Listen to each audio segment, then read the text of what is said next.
ലിഷോയ്, ഏറ്റവും പുതിയ വിവരങ്ങൾ എന്തൊക്കെയാണ്? വഴിയൊരുക്കലാണ് പ്രാഥമിക ഘട്ടം. ഉയർത്താൻ ശ്രമങ്ങൾ നടക്കുകയാണോ?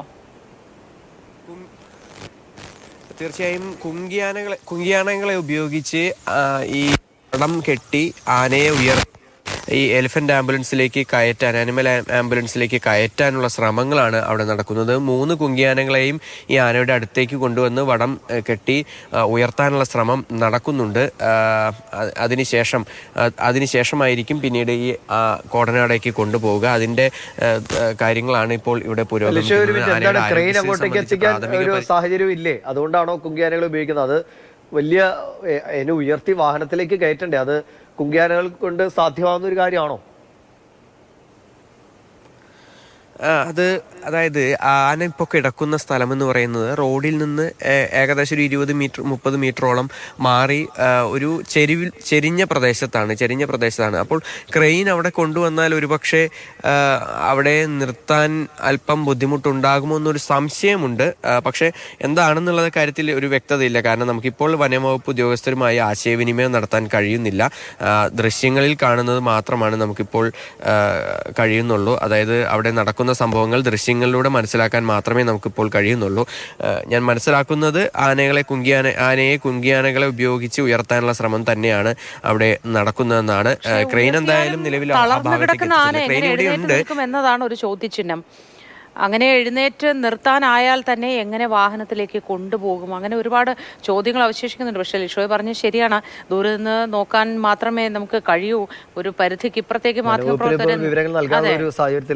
അല്ല.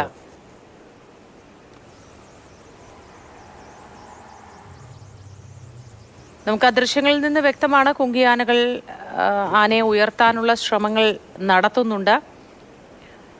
പ്രാഥമികമായ മുറിവ് വൃത്തിയാക്കുകയും മരുന്ന് വെക്കുകയും ഒക്കെ ചെയ്തു.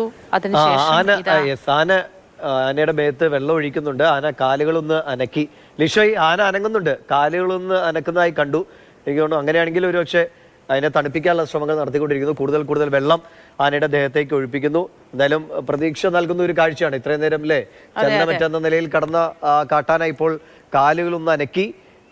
ലിഷോയ് പറഞ്ഞോളൂ. എനിക്ക് തോന്നുന്നു ചെറിയ ദൃശ്യങ്ങളിൽ കാണാം. അതൊരു ആശാവഹമായ കാര്യമാണ്. പ്രത്യേകിച്ചും ഇത്രയും നേരം അനങ്ങാതെ കിടക്കുന്നുണ്ടായിരുന്നു. ആരോഗ്യവാൻ അല്ലാത്തത് കൊണ്ട് തന്നെ അതൊരു വലിയ ആശങ്കയായിരുന്നു. പക്ഷേ ഈ ഘട്ടത്തിൽ നമുക്ക് ആ ദൃശ്യങ്ങളിൽ വളരെ വ്യക്തമായി അത് കാണാനാവുന്നതാണ്. ശരീരം തണുപ്പിക്കാനുള്ള നടപടികളാണ് ഇപ്പോൾ നടക്കുന്നത്. ലിഷോയ് പറഞ്ഞോളൂ. ലിഷോയ്, ആന അനങ്ങുന്നുണ്ട്. ആനയെ ഉയർത്താനുള്ള ശ്രമം അത് തന്നെയാണ് കുങ്കിയാനകൾ ഉപയോഗിച്ച് നടക്കുന്നത്. രണ്ട് കുങ്കിയാനകളെയും ഉപയോഗിച്ച് ആനയെ ഉയർത്താനുള്ള ശ്രമമാണ് നടക്കുന്നത്. അതിനിടയിൽ ആന ചലിക്കുന്നുണ്ടായിരുന്നു, ആന എഴുന്നേൽക്കാൻ ശ്രമിക്കുന്നുണ്ടായിരുന്നു. ഇപ്പോൾ ആനയുടെ ദേഹത്ത് വെള്ളം ഒഴിച്ച് പരമാവധി, ഇപ്പോൾ ദൃശ്യങ്ങൾ നമുക്ക് കാണാൻ കഴിയും. ആന അനങ്ങുന്നുണ്ട്. ഇപ്പോൾ പരമാവധി വെള്ളം ഒഴിച്ച് ആനയെ തണുപ്പിക്കാനുള്ള ശ്രമമാണ് നടക്കുന്നത്. ആന കാല് അനക്കി ഉയർത്താൻ കാല് ഉയർത്തുന്നുണ്ട്. അതിനോടൊപ്പം തന്നെ എഴുന്നേൽക്കാനായുള്ള ശ്രമവും നടക്കുന്നുണ്ട്. പക്ഷേ ഈ തളർച്ച ഉള്ളത് കൊണ്ടായിരിക്കാം ഒരുപക്ഷെ ആനയ്ക്ക് എഴുന്നേറ്റ് നിൽക്കാൻ എന്തായാലും കഴിയുന്നില്ല.